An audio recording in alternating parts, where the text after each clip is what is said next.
Yo'q bular, hammaga assalomu alaykum. Yaxshimisizlar? Ahvollari yaxshimi? Hozir men sizlarga ba'zi bir narsalarni o'rgatib o'taman. Speaking bo'yicha. Speakinglaringni boost qilib yuboradi. Speaking o'ta darajada boost bo'ladi. Bu Teacher Abrorning kanali. Bu har doim speakingga tushgan savollarni tashlab boradi. O'quvchilar bunga Teacher Abrorning mana shu botiga tashlab boradi. Teacher Abror esa o'zining kanaliga tashlab boradi. Bu juda ham zo'r narsa. Hozir sizlarga o'rgatmoqchi bo'lgan narsalardan bittasi bu savollarga javob berish.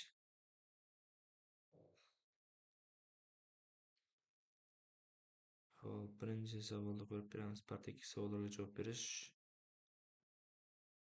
uchun ancha qulay bo'ladigan narsani o'rgataman. Hozir part 2 ko'pchilikka qiyinchilik tug'diradi. 2 minut gapirish va ko'pchilik qanaqadir matnlar yodlab kirishga harakat qiladi. O'shanaqalar ko'proq bu men o'rgatgan narsadan foydalansa bo'ladi. Agar matn yodlab kirmayman, o'zimdan aytaman desangiz ham, bu narsani siz hozir men aytgan narsalarni o'rganib olsangiz, hech qachon kam bo'lmaysiz. Hozir qarab turing. Hozir sizlarga bitta sekret ko'rsataman multileveldagi. Xo'p, siz xursand qilgan vaziyat qaysi deyapti? Aytib o'tish kerak, hozirgi kunda faqat abstrakt mavzudagi savollar tushadi. Part 2sida multilevelda bu hozirgi kunda o'quvchilar uchun ancha yaxshi. Nimaga deganda, to'g'ri, sal qiyinroq mavzular, lekin savollar deyarli bir xil, bir-biriga o'xshab ketadi. Xo'p, ikkinchi savol birinchisida xursand qilgan vaziyat edi. Have you ever told someone your secret? Xo'p, bu unchalik o'xshash to'g'ri kelmaydi. Mana ikkinchisiga kerak, yana uchinchisiga ketamiz. Sen kimnidir fikriga qo'shilganmisan? Xo'p, bittasini ko'rdik. Yana ikki xil savol ko'rdik. Sen kimnidir fikriga qo'shilganmisan? Keyin xursand bo'lgan vaqtingizda ayting dedi. Hozir yana bittasini ko'ramiz. Xo'p, describe time when you achieve success. Xo'p, endi gap talon-tarojasi mana shu yerdan bo'ladi. Baxtli bo'lgan oningiz sizning describe time when you achieve muvaffaqiyatga erishgan vaqtingiz bo'lishi mumkin.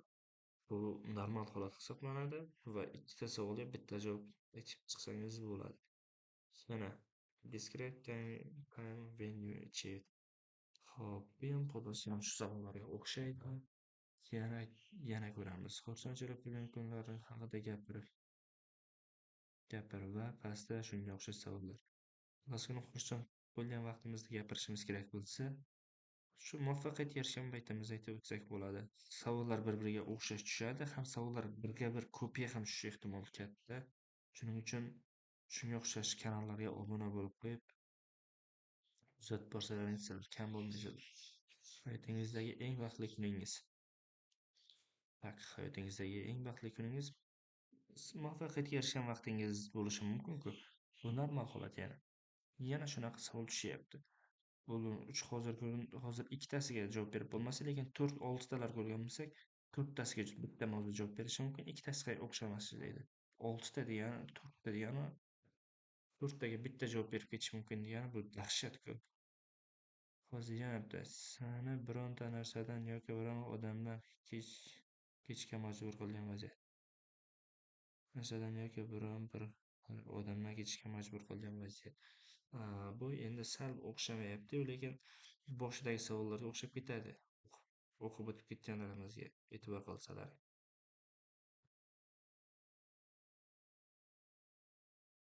Xo'p, keyin yana bitta ko'ryapmiz. Courage time, hayajonlangan vaqtingiz deyapti. Bu ham ko'rsalaring avvalgilarga o'xshaydi, bir-biriga tortadi. Courage time, boya xursand bo'lgan vaqtingizda hayajonlanishingiz mumkin-ku. Misol uchun qandaydir nima desak, qanaqadir prezentatsiya yoki nimagadir tayyorlanayotgan paytingiz siz xursand bo'lishingiz mumkin o'zingizni gapirayotganingizdan, chunki ilgari sahnada gapirmagan bo'lishingiz mumkin va hozir sizga bu imkoniyat berildi va siz bundan xursandsiz, lekin xursandliging ilgari prezentatsiyada gapirmaganligingiz uchun hayajonlangan bo'lishingiz mumkin va bu siz uchun yana bitta savolni sizga o'xshash tomonlarini ochib beryapti. Yana ketamiz. Lekin muvaffaqiyatsizlikka uchragan vaziyat. Xo'sh, buni savolda ham ko'rdik. Hozir eslab qolinglar. Pastdagi savol yana bittasiga o'xshadi. Ya'ni uch salbiy tomonlari nimadandir voz kechgan vaziyat. Sizni siz muvaffaqiyatsizlikka uchragan vaziyat. Shunaqa savol ikkalasi bir-biriga o'xshab ketyapti bu yerda. Keyin yana describe time when you achieve success. E'tibor qilgan bo'lsangiz, success 3-marta tushishi. Bu ilgari ham bunaqa savollar takrorlanishi juda ham ko'p bo'ladi Maltadagi. Shuning uchun ilgariga tushgan savollarni juda ham ko'p qilib chiqishni tavsiya qilaman. Describe time when you did something but failed. Boya ko'rdik. Describe time when you achieved nimagadir harakat qildingiz, lekin muvaffaqiyatsizlikka uchradingiz. Bu savolning xuddi o'zi ikkinchi marta tushyapti. Bu bunaqa narsalarni shuning uchun aytib o'tyapman. Yana qaytib o'taman. Shunga o'xshagan kanallarga obuna bo'lib, savollarni qayta tushayotgan Multilevel'da tushayotgan savollarni e'tibor bilan kuzatib chiqinglar. Idea to'planglar. ChatGPTga bersalaring, u cho'tka qilib javob beradi. O'shani bitta o'qiysizlar, ko'rib ishtasiga javob berib berasizlar. Yana saksiz. Bu cho'tka emasmi do'stlar? Qayta tushish biz uchun. Chunki bitta shu savol turiga ko'proq yondashamiz, cho'tka javob berib chiqamiz. When you face it, follow in your life. Using finding help, personal growth. Bunga ham javob berib ketish unchalik qiyin bo'lmaydi. Pastdagi tushgan savolga o'xshab ketyapti. Javob berib chiqib ketsa bo'ladi. Ya'ni shuni qaranglar. When you face it, follow in your life. Muvaffaqiyatsizlikka uchragan vaqtingizni tasvirlab bering. Bu insonning o'sishi, personal rivojlanishiga yordam beradi deyapti. Bu ham juda ham zo'r. Boya tushgan savolga o'xshaydi. Bunga ham shu 3-4tasiga bir xil javob berib ketsangiz bo'ladi. Keyin yana traditional event faxrlanmaydigan. Muvaffaqiyatga erishgan vaqtingizga o'xshamaydi. Agar bunga ham o'xshash javob shunga o'xshash turlar bo'lmoqchi bo'lsangiz, bunga o'xshash savollar juda ham ko'p bo'ladi. Ya'ni baxtli paytingizni aytib bering deganda traditional event aytsangiz bo'ladi. Ya'ni qanaqadir an'anani ko'rgan paytingiz, o'zimizning milliy an'anamizni ko'rib faxrlanganingizni aytsangiz bo'ladi. Baxtli bo'lganingizni aytsangiz bo'ladi shu paytda.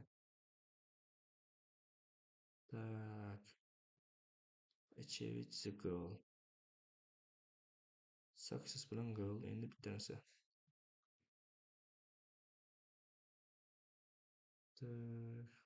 Oxirgisi bo'ladi do'stlar, video cho'zib ketmasligi kerak. Yanachi. Nima deyapti do'stlar? Bitta savol 5-6 marta qayta tushyapti. O'zi ko'p bir gapir. Xullas ham do'stlar, kanalga obuna qo'yishlaringizni so'rayman.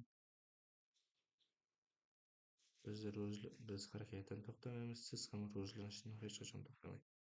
Har doim o'rganing.